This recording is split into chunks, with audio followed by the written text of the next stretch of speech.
আসসালামু আলাইকুম। কেমন আছেন সবাই? আশা করছি যে যেখানে আছেন ভালো আছেন, সুস্থ আছেন। আমিও আপনাদের সকলের দয়ায় ভালো আছি, সুস্থ আছি। এই তো আজ নিয়ে আসলাম একটি ডেইলি ব্লগ। আমি বড়ই আচার করছিলাম, সেটারই প্রতি শুরু করলাম।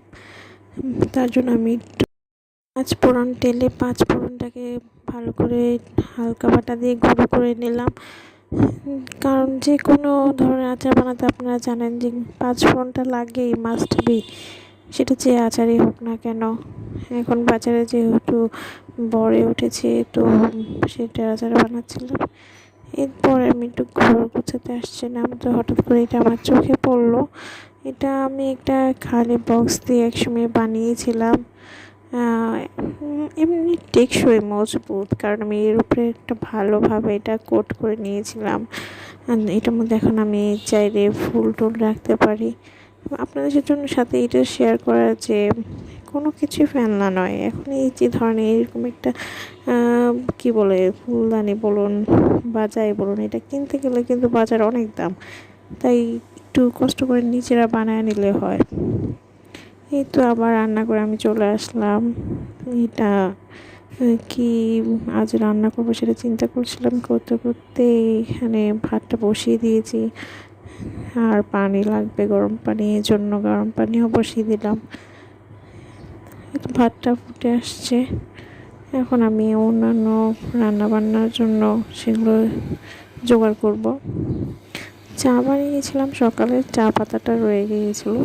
সেই চা পাতাটাকে আমি রেখে দিয়ে সেটা আমি গাছের মধ্যে দিয়ে আসি। সেটা আমি সবসময় করি, এটা গাছের জন্য খুব ভালো। আপনারা এটা ট্রাই করে দেখতে পারেন, আপনাদের গাছের অনেক উপকার হবে। এটা আমার জবা গাছ। মাশাআল্লাহ, এটাতে অনেক সুন্দর ফুল আসে। এখন সিজন নেই তাই হয়নি। এই তো তারপরে আমি রসুন দিয়ে কিছু ভর্তা বানাবো। আছে কয়েক ধরনের ভর্তা করব, তার জন্য রসুন লাগবে। তার জন্য আমি আগে রসুনগুলোকে ভালো করে কোয়াগুলো বের করে নিলাম। এখন এগুলোকে ভালো করে ধুয়ে নেব। রসুনের কোয়া সহ যখন বের করবেন, উপরে ছিলকা থাকলে সেটা অবশ্যই ধুতে হবে। যদিও এটা আমরা টালবো, তারপর এটা ধুয়ে না ভালো। ধুয়ে এখন আমি এটা অল্প আগে সিদ্ধ করে দেব, যাতে আমার বেশি সময় না লাগে। তাই সিদ্ধ করে তারপর আমি এটাকে টেলে নেব। এই তো পানি ফুটে এসছে। আসলে গ্যাসও কম, মোটামুটি আছে, আজ অতটাও কম না, মোটামুটি গ্যাস আছে। তো এই অল্প গ্যাসে আমি এটাকে আগে সিদ্ধ করে নেব। এই তো এমনভাবে সিদ্ধ করবো যাতে এটাতে অতটা পোড়া না লাগে, কারণ এটাকে আমি যেহেতু টালবো, এটা এখানে পোড়ানোর কোনো দরকার নেই। তো চলুন এখন এটাকে আমি টেনে নিই। আমি চেক করে নিচ্ছি যে ভালো মতন সবগুলো সিদ্ধ হয়েছে কিনা, কারণ অনেক সময় দেখা যায় যে ঠিকমতো অনেক সময় সিদ্ধ হয় না। সেটাই আগে দেখে নিচ্ছিলাম যে সিদ্ধ হয়েছে কি হয়নি। এখন সবগুলো রসুনের কোয়াগুলোকে আমি টেনে নেব। আজ আমি বিভিন্ন ধরনেরই ভর্তা বানাবো, আর সব ভর্তাতেই কম বেশি রসুন লাগে, কারণ রসুন দিলে যে কোনো ভর্তা টেস্টটা একটু আলাদা মজা হয়।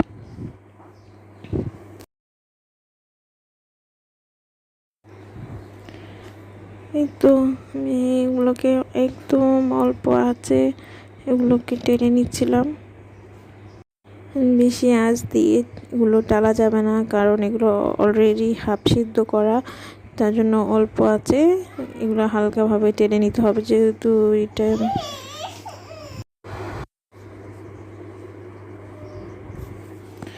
তো এই তো আমি রসুনগুলো টালতে টালতে মাঝে মাঝে চেক করে দেখছিলাম যে এখনও কি হাফ সিদ্ধ এই অবস্থায় আছে নাকি একটু মানে শক্ত হয়েছে, মচমচা হয়েছে। তো এই তো অলরেডি আমার ভাজা হয়ে গেছে। এখন আমার আস্তে আস্তে এই ভর্তার অন্যান্য প্রিপারেশনও নিতে হবে। অলরেডি প্রায় দুপুর হয়ে গেছে, সকাল গড়িয়ে দুপুর অলরেডি হয়ে গেছে। আমার আবার ছোট্ট কুট্টুনি বাবু আছে, সে বাবুকে আবার মাঝে মাঝে সময় দিতে হয়। এটা হয়তো প্রত্যেক বাচ্চার মাদের একই অবস্থা, যতই কাজ করি সংসারের, তারপর মাঝে মাঝে বাচ্চাকে সময় দিতে হয়, কাজের ফাঁকে ফাঁকে কাজ বন্ধ করে ওদের সাথে গিয়ে সময় কাটাতে হয়, নয়তো তারা অনেক রাগ করে। তো এখানে আমি কিছু পেঁয়াজগুলি কেটে বসিয়ে দিয়েছি সিদ্ধ হতে। এই আর তার মধ্যে দিয়ে দিব কাঁচা রসুন। আমি টেলেছি ঠিকই আছে, কিন্তু টালা রসুনটা না দিয়ে আমি এখানে ডাইরেক্ট আলাদা কিছু রসুন, কারণ আমি যে রসুনগুলো টেলেছি সেখানে আমার অন্য অন্য ভর্তার মধ্যেও লাগবে। তো এই ভর্তার জন্য আমি শুধু জাস্ট সিদ্ধ করে নিলাম। এখন এইগুলো আবার একটু টেলে নেব, টমেটো আর কী বলে এটা, পেঁয়াজ করে এটাকে। এই ফাঁকে ধনে পাতাটাকেও ধুয়ে কুচি করে নিয়ে আলুটাকে সিদ্ধ করে নিয়েছি। এই তো আমার সব উপকরণ টেনে নেওয়া শেষ। ধনে পাতা, কাঁচামরিচ সব, যদিও আমি শুকনো মরিচটা আজকে ভর্তায় ব্যবহার করব, এখানে কোনো কাঁচামরিচ করবো না, শুধু একটুখানি ভর্তা আলাদা করে রেখে দিব, যেটার মধ্যে আমি কাঁচামরিচ ইউজ করব, কারণ আমার মা আবার ঝাল খেতে পারেন না, এই জন্য। তো সবগুলো ভর্তা আমি এক এক করে বানিয়ে নিচ্ছিলাম। আপনারাও যারা কী বলে পেঁয়াজ কলিটাকে খেতে পারেন না এমনি, এভাবে ভর্তা করে খেয়ে দেখবেন, অনেক মজা হয় গরম ভাতের সাথে। আর কিছুই লাগে না, এই পেঁয়াজ কলির ভর্তাটা থাকলে দারুণ মজা হয়। জাস্ট আলু, পেঁয়াজ কলি, পেঁয়াজ, রসুন, ধনেপাতা, এই মাত্র এই কয়টা উপকরণ হলেই এই অসাধারণ ভর্তাটা হয়ে যায়। এই তো তারপরে আমি আমার নেক্সট আর একটা ভর্তা করব, সেই প্রিপারেশন নিচ্ছিলাম। এর মাঝখানে আমি এটা ভিডিও করে নিলাম। বাবা বাজার থেকে কিছু কী বলে এটাকে, থানকুনি পাতা বলে, আদামনি পাতা, আপনাদের অঞ্চলে কী পাতা বলে এটাকে কমেন্টে বলে দিতে পারেন। এই পাতাটাকে আমি আজ ভর্তা করব, তার জন্য আবার কিছু আলু সিদ্ধ করে নিচ্ছি। আগে জানলে আমি আগে একসাথে সিদ্ধ করে নিতাম আগের ভর্তাটার সাথে। তো এখানে কিছু আলু সিদ্ধতে দিয়েছি, কারণ থানকুনি পাতাটাকে আমি রেখে দিতে পারবো না, এটা নষ্ট হয়ে যাবে, তার জন্য আজকেই ভর্তা করে ফেলতে হবে। তো এটা হতে থাক, ততক্ষণে আমি এটাকে ধুয়ে কুটে নিই। এটাকে কুচি কুচি করে একসাথে আলু সেদ্ধ আর এটাকে ভালো করে কুচলে আমি পেঁয়াজ রসুন দিয়ে এটাকে ভর্তা করব। তার জন্য আগে আমার এটা ভালো করে পরিষ্কার করতে হবে, কারণ এতে অনেক মাটি বালু থাকে, এই জন্য ভালো করে কয়েকবার করে ধুয়ে নিতে হবে। এই তো আমার আলু সেদ্ধ করা শেষ।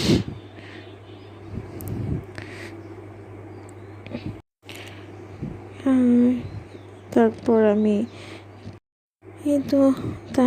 আমি এর মাঝখানে অনেক রান্না করা হয়েছে টুকটাক, বাবুর জন্য বাবুর খাবার বানানো হয়েছে, সেগুলোর ভিডিও করা হয়নি, মনেও ছিল না। আমার আসলে নতুন নতুন ইউটিউবার হলে যা হয় আর কি, কিছু ভিডিও করি কিছু ভিডিও করি না, এমনই। সেগুলোর ভিডিও করা হলো না। সংসারের সবারই জানেন, সবারই টুকটাক কাজ থাকে, আরও কাপড় ধোয়া, ঘর গোছানো ইত্যাদি। তো এই রাতের যেহেতু নিচ্ছি খাবারের আইটেমগুলোই দেখাচ্ছি। তো আজ রাত্রের খাবার ছিল এটা ডিম ভুনা।